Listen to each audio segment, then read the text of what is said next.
کیا وہ دونوں اپنی معصیت پر بضد رہے اور تکبر کرنے لگے، جیسا کہ ابلیس نے سجدہ کرنے سے انکار کیا تھا اور پھر لگا تھا اپنی معصیت پر اصرار کرنے، یا ان دونوں نے توبہ کر لی؟ جی ہاں، دونوں نے توبہ کر لی، جیسا کہ قرآن مجید میں آتا ہے۔ قالا ربنا ظلمنا أنفسنا وإن لم تغفر لنا وترحمنا لنكونن من الخاسرين۔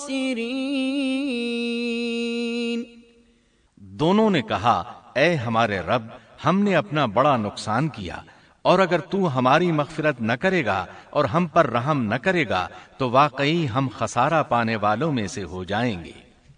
اس قصے میں ایک سوال یہ ذہن میں پیدا ہوتا ہے کہ جب سیدنا آدم علیہ السلام کو ابلیس نے سجدہ نہ کیا تو اللہ تعالیٰ نے اسے مردود بنا کر جنت سے نکال دیا، پھر وہ سیدنا آدم علیہ السلام کو اس درخت کے قریب کس طرح لے گیا جبکہ وہ جنت سے باہر ہو چکا تھا؟ قرآن کریم میں اس بارے میں یہ الفاظ آئے ہیں، پھر شیطان نے ان کے دلوں میں وسوسہ ڈالا۔ یہ وسوسہ اس نے کیسے ڈالا جبکہ وہ جنت سے نکالا جا چکا تھا؟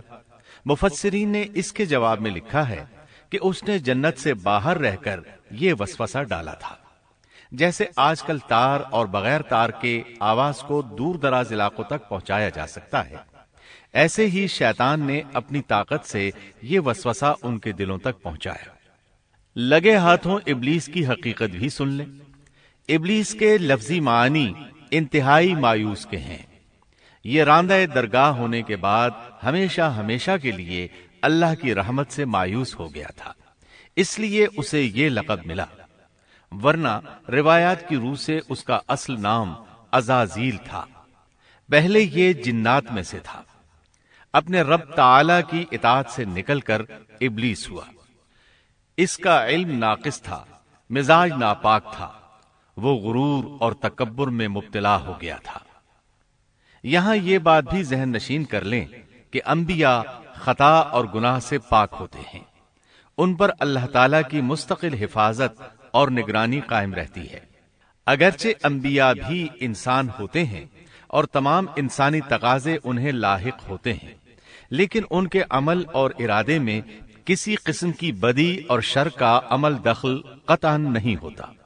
ان کا ہر قول اور عمل بلکہ ہر حرکت اور سکون کی حالت بھی انسانیت کے لیے بہترین نمونہ ہوتے ہیں۔